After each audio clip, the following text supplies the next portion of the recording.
The game day experience at an HBCU, it's a family reunion.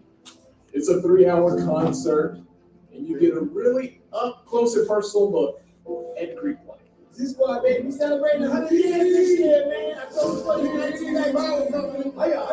But over the course of history, there hasn't quite been a media platform that's been able to showcase the authenticity of HBCU sports and culture until now. This is HBCU Game Day.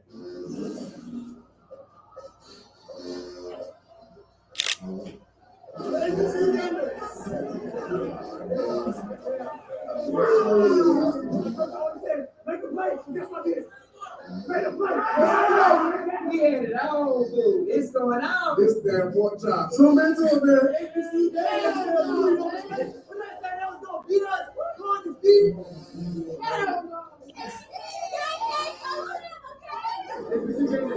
Hey, Mom, it's crazy, man. HBCU Game Day prides itself on being the gatekeepers of the authentic game day experience. Now, what's your feet in your back?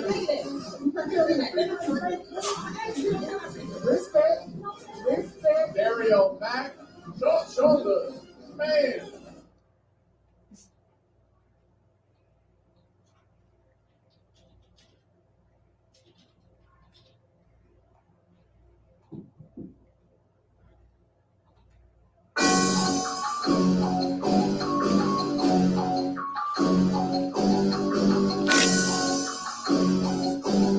Yeah. I love my HBCU and Bond. I love it, love it. I love it, love it. I love my HBCU and man. I hope my team that won, yeah. I hope my team that won, yeah. Man. I hope my team that won, yeah. I hope my team that won, yeah. I tuned into the HBCU Sports Lab and see my team won along. If they lost, I'm quiet as a mouse. But if they won, she tap. I'ma do the dab, yeah. That's CAVIL. You know what he be talking about some talk. They know what they be talking about. Make some touch the analytic data with your hip hop. If you know them like I know them, they gon' tell you if your team, if they want a lot, yeah, they want about. So listen to Professor, yes sir, and pay attention, cause he gon' teach a lesson. This is Dr. Mills inside the HBCU.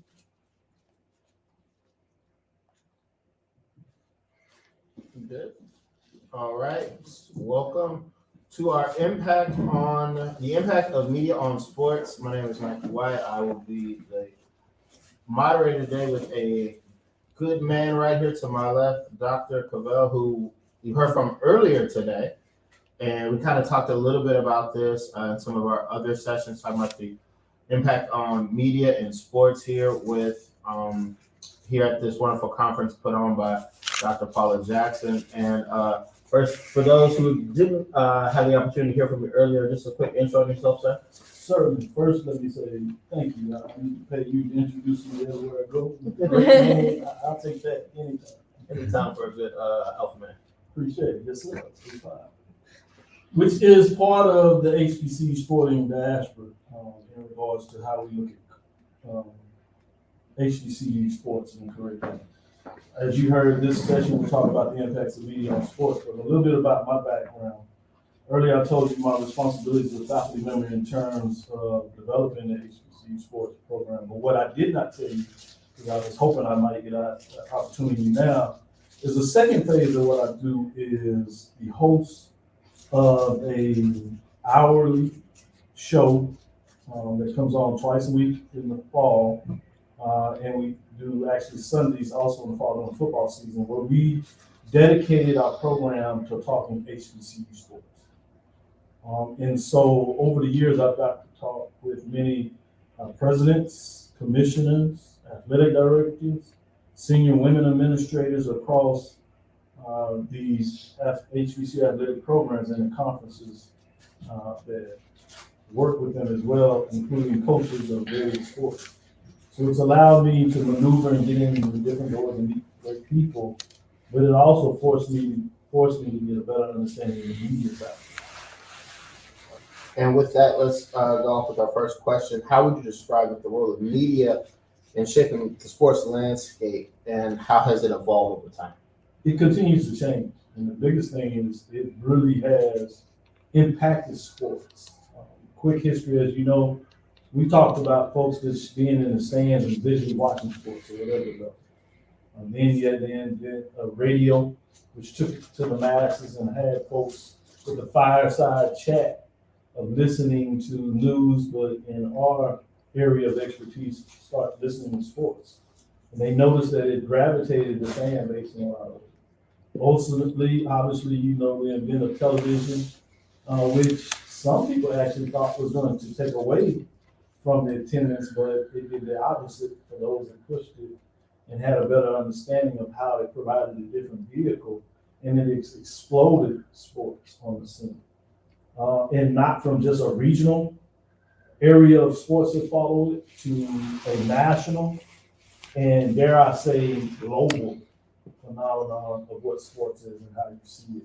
So it continues to evolve, and one of the last cycles that we see now is its attachment to social media. You've seen some of the larger professional organizations now tap into that side where they actually provide programming, whether it's on YouTube or Twitter, various ways. And then the final part is I'll talk about, it's allowed folks to create their own niche market in regards to folks to have a central fandom in an area that may not be serving their needs from one of the national platforms, and is giving people an intro into being able to serve the niche market that captivates that audience about the area of sports that they want to focus on. Well, you speak of niche markets, the two videos you just played for us. Talk a little bit about those two, because they're doing that every day right now. Absolutely, great question in regards to following up.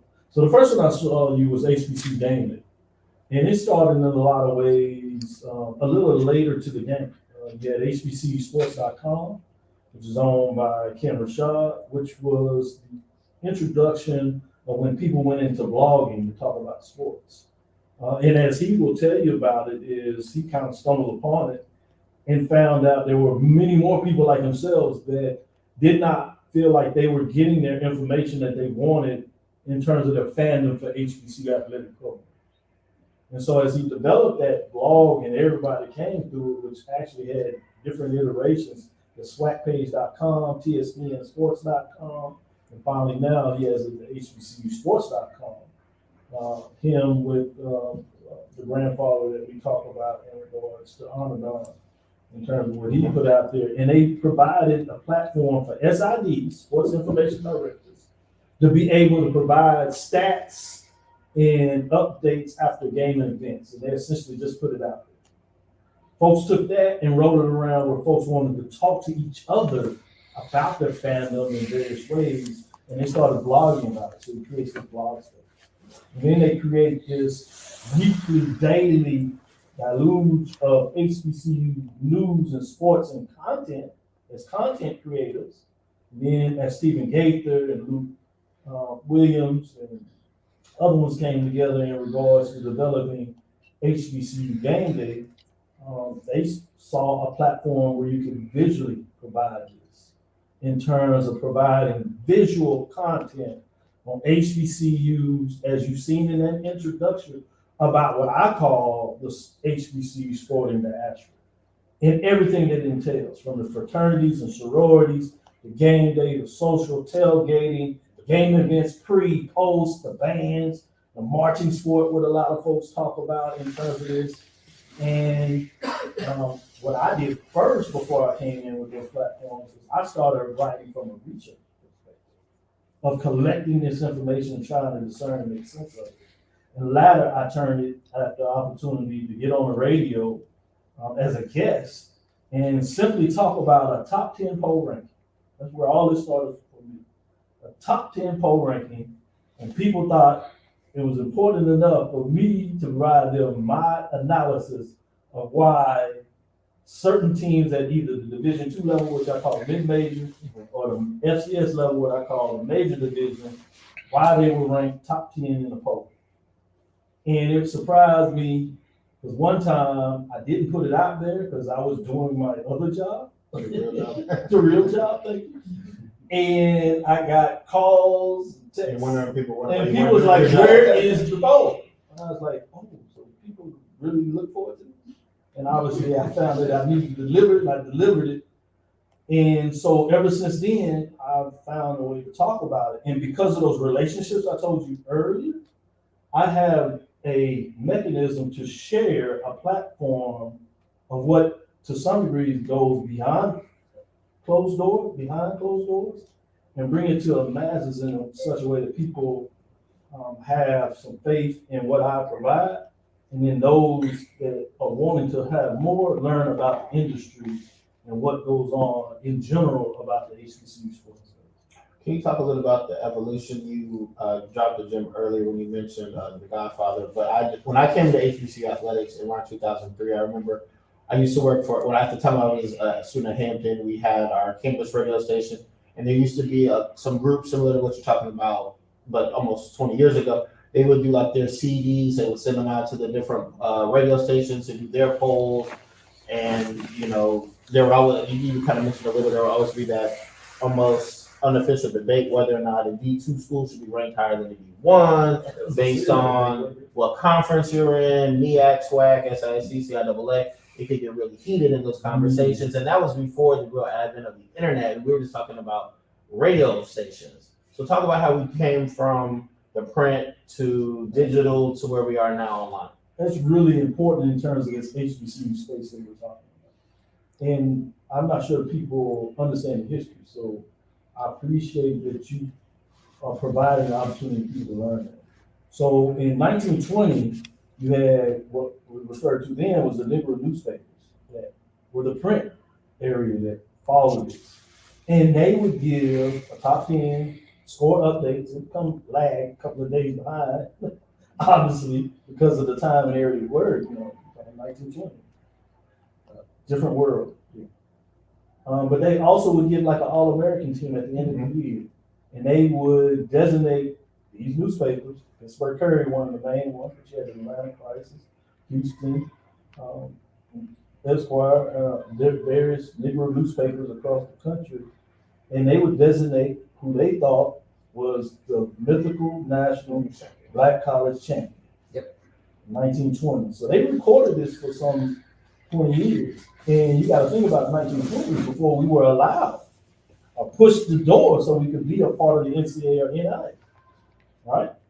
So we had our own world and own space about what was going on. And the Negro newspapers were carrying, right? The black newspapers were carrying. And they fed the hunger of these regional black markets in terms of neighborhoods and from that perspective. And so after a while, though, they would put all the teams together in the same poll. So over a period of time, people, as they got in these conferences in terms of Division II, FCS, as you know, 63 scholarships versus the 36, versus some doing less, people had their conferences, and as the conference expanded, the more games they played, the less non-conference they would play against each other. And the real debate started talking about who was the best team. You know anything about sports, you always are interested in an argument at whatever level of who is the best team. And that's essentially where this came from, is the masses of people arguing or debating, whether it was in the newspaper barbershops, right? Or in the churches after churches, y'all going to churches and debating on what happened on Saturday, saying, "Oh, my team did this, and your team did that." Y'all arguing, debating each other, and somebody was coming out killing their boy. That was the impetus of what we see today in regards to seeding the seeds, if you would, to grow these plants in regards to the interest of HBCU sports, mainly starting with HBCU football. Sure. To your point, I remember my junior year, 2006, Hampton went undefeated, went to the FCS playoffs, lost, I think, to Richmond. But that same year, Grambling went, I think, 12 or 13-1, but their one loss was to like Washington State. They played a money game, and the big debate that whole summer was who was the the Black national champion, and then ironically that next fall, the two teams played in the MEAC SWAC Challenge. But of course, the quarterback Graham at the time, he was like the bigger quarter. He had already graduated, so you know how teams lose players. But that was always, to your point, that MEAC versus SWAC, and now there's the Celebration Bowl, and then some people still have an issue calling that the Black national championship because it doesn't include exactly. So, well, with that being said, because a lot of people don't know, ESPN owns the Celebration Bowl, but what impact does media coverage have on the popularity and the growth of these different sports? I think there's two sides of that, to your point, because some people believe that that they can bastardize. It's not really understanding culture and care for it, depending on who's over. But there's a large financial piece as you move. The previous iteration was the Pelican Bowl. That couldn't financially make it after a period of time. Then you had the iteration of the Heritage Bowl. It lasted a little longer, but these were the two conferences that created their own marketing of it.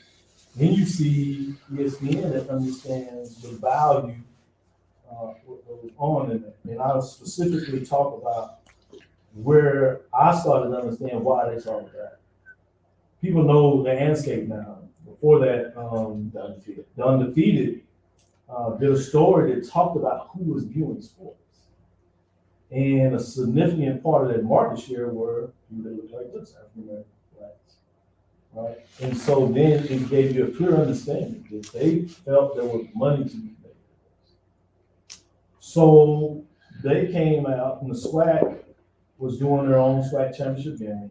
And so they were not as dedicated to playing the playoffs. They could only earn an at-large bid. Correct. Unlike the MEAC, as you know, had a automatic bid to the playoffs. So they had some people changing their mind. So they sold the SWAC, which was pretty easy.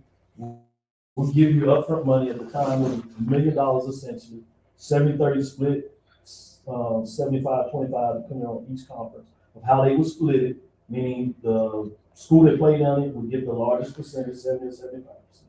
The schools would split the other 25, which is $1 million.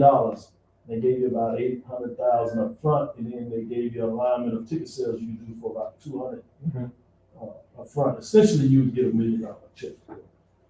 Maybe a little more. In the second iteration, it's almost up to $1.5 million in terms of what their money looks like. They went to the MEAC and tried to get the presidents to do it because they were actually offering a little lower. But once they got it to $1 million, the president said, "Yeah, there's some value in it. We'll take it." And then so you had the clash of the Heritage Bowl with the top team out of SWAC facing up with the top team in the MEAC.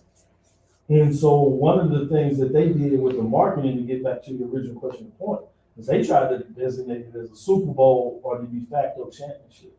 And there was some pushback. For them, they just thought the largest HBCUs in these two Division I conferences, people wouldn't have a problem. But the Division II has significant fan bases, as you know, significant history, actually older history than either the SWAC or the MEAC, much older than the MEAC in 1970 being formed, coming out of those conferences, SIAC, SWAC 1920. But they pushed back and said, well, what about us? What if we have one of those seasons, magical, that gives that run? And you think about Winston-Salem State going to championship game.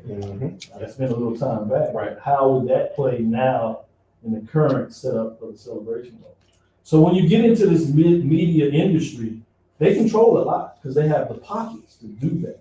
Now, the disruptive part of that is the social media platform that is giving people the ability to navigate that space differently. So there's the good and the bad in terms of them providing resources. $1 million, as you know, being in athletics is significant. Who wants to walk away from an opportunity to go back to the president with essentially $1 million check? And regardless of the level, you just had the talk of HBCU Gold come out, and the deal they did with the SWAC, which is a significant deal. This year is my understanding that the SWAC distribution distributed over like $13.5 million. Most institutions were taking home just from that, not including the celebration money, but everybody took home about $1 million. some of them were taking $1.5 million home in regards to the distribution checks. When you add in the NCAA money and all that for basketball, one institution, I believe, took over $2 billion home in terms of the distribution money. This was a conference 5 years ago that was broke. They couldn't get any distribution. So it's a significant change. And if you include the SWAC championship game, which now is hosted on campus, which is about $1 million payday. So the institution take $3 billion, $3+ million home. All of us know in here, that's significant. And all of that is dedicated to the media getting into the business of broadcasting these games and the conference of people understanding the value of what they're requesting in the contract negotiations. These media rights companies. And with that being said, going back to your point where you said framing of the mythical Black National Championship, it's really that coverage and it's that narrative that's being pushed by whether it be ESPN, whether it be the local media, whomever. But just talk about how important that narrative and controlling that narrative, how it impacts not just the teams, but the sporting events and those individual athletes when it comes to the coverage. I believe it's extremely important, but I think the people that watch this will tell you how important. You just gave a perfect illustration about these folks pushing back and being extremely protective of the brand and what they see as the culture. So it's not like one person or a corporation controls that. That is an enigma of people controlling that. And you can't necessarily put your hands around it. So one of the things I talk about to coaches when they ask for my opinion, expertise, or athletic directors, VPs of athletics, and commissioners is understanding how people feel about this brand. And one of the quickest ways to hurt yourself and get yourself in trouble is not understanding that dichotomy of those that seriously believe and bleed, if you would, in terms of their love for the institution of sports.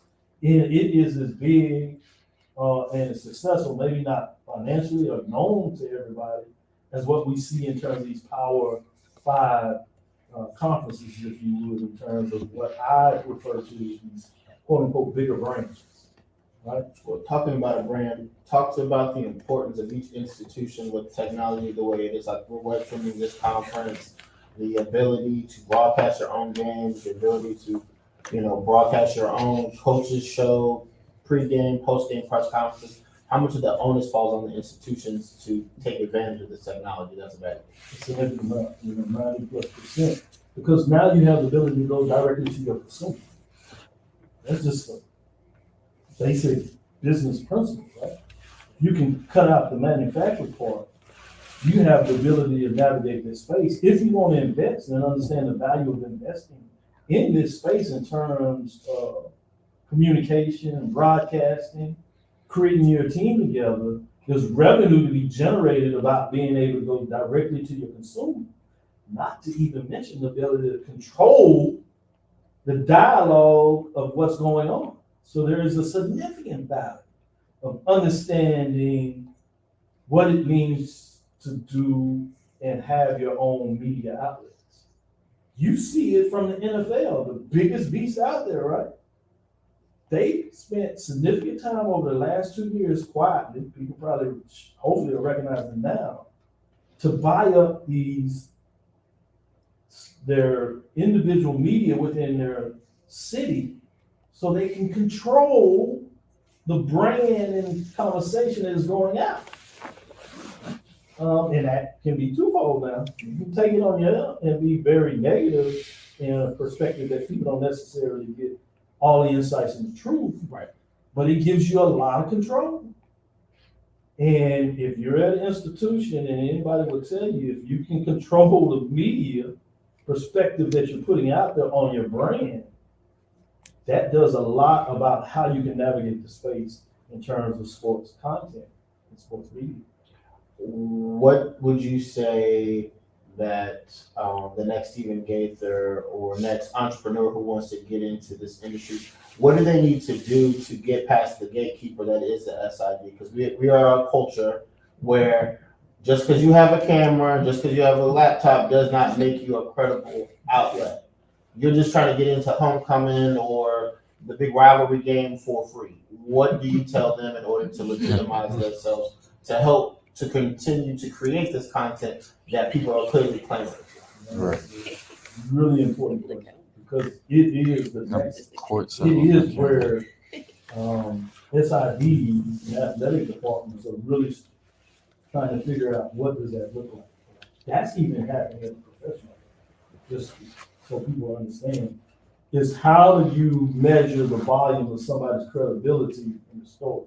If I'm talking to the entrepreneur side of it, the individual, I'm saying it's like anything in you need to create relationships. And you need to hone your craft, be the subject matter expert, so when you seek and go to the table, you can provide them a level of that content. Build your website. I know people think websites are archaic, but it's foundational in terms of showing your credibility that you're not just on Facebook or you're not just on YouTube. People see a level of investment and people can read and see what you're putting out there so they can get at least a basic understanding of your credibility. And that's what you're asking for. You're seeking admission based on your credibility to tell the story. And so to do that is to create the relationships over a period of time so people can see that you're serious about your craft and telling the story, and that you are a legitimate broadcast media. Now, looking at more of the not I would say professional, but more of the corporate-owned media outlets, how crucial and important going into the future is going to be diversity, not just of ethnicity, but gender identity and more men, more women in different conversations, more than just being the eye candy or being the host of a show, but actually being a contributor, giving an editorial opinion, and so on and so forth. The importance of it is the best thing I know they understand is the bottom line. If they want to continue to survive in this marketplace and return an investment to their investors, there are studies that show that the best corporate businesses are those businesses that are diverse. And when I mean diverse, I'm talking about diverse in gender, diverse in terms of ethnicity, diversity in terms of regionality, diverse in people's experience, diverse in terms of age. And so the more diverse you can get, the more different frameworks that people can see problems. Businesses that are at the bottom line, they are in business to solve problems so they can sell a product or service to the consumer. So the more that you have people within your organizations that can solve problems by telling these stories, the more that you're going to get a return on your investment, people that have the interest. People can see when you're disingenuous. People can see when they don't have folks that look like them, and they're going to go search another medium to find them. So if you want these individuals as a corporate organization, a media conglomerate that's about telling stories, it is best in terms of your bottom line to diversify your business and provide an opportunity for different folks to be in there. Say less about it being just the right thing to do in regards to providing opportunities across the board. So it's going to be more important than ever because of the different ways that social media has changed the traditional media platform for them to understand the need to create that. What do you see coming down the pipe here with the media rights for so many different leagues are coming up? You see what this coming fall for for the first time since it was created, Sunday Ticket is moving off of DirecTV and it's going to stream. It's going to YouTube. Thursday Night Football last year went exclusively to Amazon. Where do you see the future? You're going to see more of it because they're trying to go directly to the consumer even more so. So you're going to see the larger corporation and brands. They're still going to be in the media and they're going to throw money at it. Their money is going to get larger in that area, but you're going to see the associations, the leagues, diversify to try to find different mediums, one, to pay the cost for them so they can increase their revenue going back to their return on their investment to those that have executive stakes in those organizations and professional teams. So they're going to try to diversify to get as many platforms that are going on. So you're going to see that continue to grow. In technology, in regards to new technology, you're going to find ways that people can find a different way to get that to the consumer. So that's going to continue to change. So you're going to see this thing open up even more. And what it's going to provide opportunities, I believe, to smaller leagues that have the mindset to go directly to the consumer and move away from the traditional lens. There are going to be some that are going to be lagging because they're going to still chase that traditional lens, and it's going to be harder for them to get to those large corporations because those large corporations are going to have to spend more money to keep their place with the NBA, if you would, NFL. So you're going to have to really understand the landscape in terms of diversifying your portfolio, just like we talk about from a financial standpoint. It's the same thing you'll see from a media distribution. I want to open up any questions to the audience for Dr. Bell here on this topic of the impact of media on sports.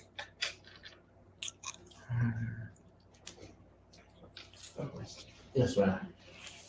When you were talking about the Celebration Bowl and the impact media has on that, the most recent Celebration Bowl, it was said that there were more viewers than a lot of the Power 5 bowl games that were on.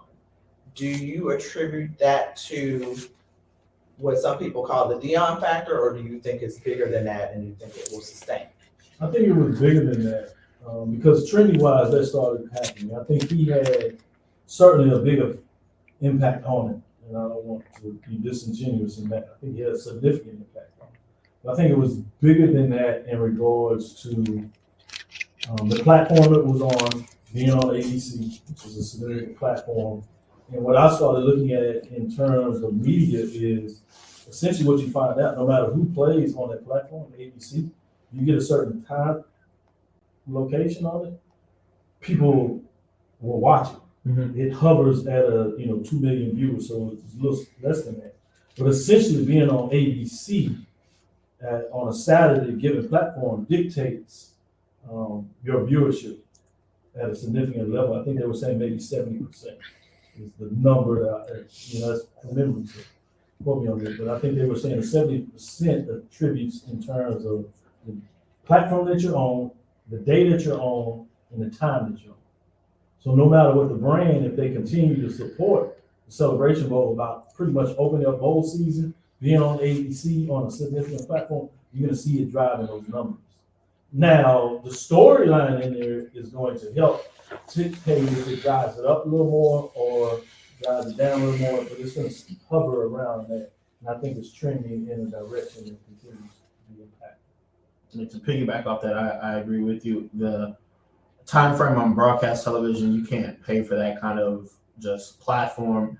And then also, as he said, the cherry on top was just the storyline. That first year, Deion and Jackson were at the Celebration Bowl. I remember I was with Hampton at the time. We were in New Jersey at the Prudential Center for the Michael B. Jordan Classic. So everyone was in the arena for the 4 basketball games, but I was up on the suite level walking around, and I can promise you every TV in the suite was tuned in to the Celebration Bowl because they wanted to see that Jackson State, South Carolina State football game. So I was rooting for Coach Pugh. Good job for the MEAC coach. I'm in enemy territory, but yeah, exactly. Slowly back out of here. But no, so to your point, the storyline is really what took it to the next level, because I believe that next year I was in Phoenix for the Chris Paul event, and it was just happened to be the same weekend as Celebration Bowl, and it didn't have the same storyline. Yes, everyone wanted to see if Deion was going to get the perfect season, but I also think it lost a little bit of steam because everyone knew he was leaving. Right. So then it was kind of, some people were hate watching, like, I want to see him lose because I don't want him to go out on top. So, but no, I definitely give Coach Primus credit. He really did put some life into it. But honestly, if you're on Saturday on ABC, broadcast television, it's going to help. I got a question. Yes, sir. I mentioned this earlier. My granddaughter comes home and she stays with me. I got television in the room that she stays in, and she never turns that television off because she looks at everything on her laptop. What do we have to look forward to as it relates to marketing to a younger crowd that doesn't look at this big screen anymore? I think from a sports information director department is finding a way to broaden your marketing department into the broadcast communication department. With one, younger folks, because they can give you that input of what it looks like, and you're gonna have to chop things down. This generation wants things in small bits and pieces. They like 2 minute, 3 minute, 5 minute segments, maybe maximum is really interesting, 15 minutes. But if you're gonna try to tell long stories, you're not really trying to tell it to this generation. You want to put things out that are short cycle, that you put out on with big pictures, voluminous in terms of the design, because they're visual and the nature of what they want to see. So using the social media platform, Instagram, taking more pictures and putting it out there so they can see these different pictures, chopping it up. So when you take it to Twitter or Threads now, more moderate, is putting these segments out there so they can put it out there. Infographics is still that big. I've been pushing infographics for HBCUs, in particular the media, because people like report. So after the game, putting your statistics up in an infographic. And if you can use some of your student graphic folks to help you with that, you don't have to put a lot in it. That's where you're going to capture this younger generation of markets. You got to get it to them how they like to see it, which is quick, fast, and easy, and burst. If you do that, the thing that you don't realize, they'll actually watch it longer. So the problem is that we are having to try to weed them off, which is dangerous, especially for young folks, is to get them to turn it off. So they like short things, but they watch it like hours at a time. So, that's the other part of it is if you can do it, you can actually have a home that's a longer period of time. It's crazy.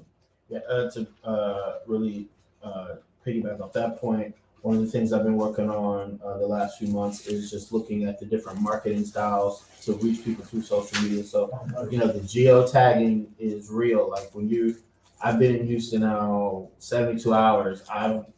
This one actually blew my mind. So I wasn't too shocked when on Instagram I saw an ad telling me to go to the Astros game, right? Because it's a homestand against Seattle. What got me was I was getting ads from Seattle Mariners telling me, hey, we're in Houston, come see us there.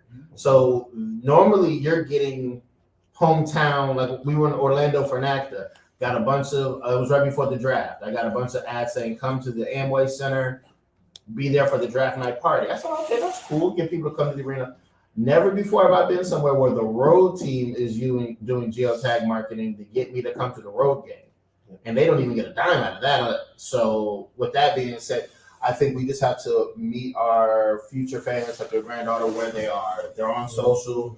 How many times have you watched a YouTube video where you got hit with the commercial? They're geotagged. Everything's mobile now. So once you walk into that geofence, I can't remember the 24 to 36 hours, but you take that with you for that as long as, once you come into this invisible fence, you're in their zone and they're tracking your data and that's with you for however long. So I've been encouraging other HBCUs to really look at that, geotag around other institutions. They might not be HBCUs, but they're football fans, they're basketball fans. Mm-hmm. Their team may be on the road the next week while you're at home. So just trying to meet this generation in that space, because each channel has a different audience between YouTube, Facebook, Twitter, Instagram. With everything now with streaming services, Hulu has a paid versus non-ad space. I believe Disney Plus is looking at that model as well. Premium, no commercials versus commercials. That's where people are. That's where they are. I'm not just looking at the television. But they still get you on the television. We want to service you too. That's our problem. We got to talk to all. And we've been advertising on TV, but for those cord cutters, we got to chase you somewhere. Any other questions? I think this was a great conversation, Thank sir. I you. enjoyed it. All right, thank you. That'll do it. Well, before we go, I'd like to call Dr. Jackson up. She's gonna bring up a special guest to do a quick talk. But thank you, sir. Bring slide out the way.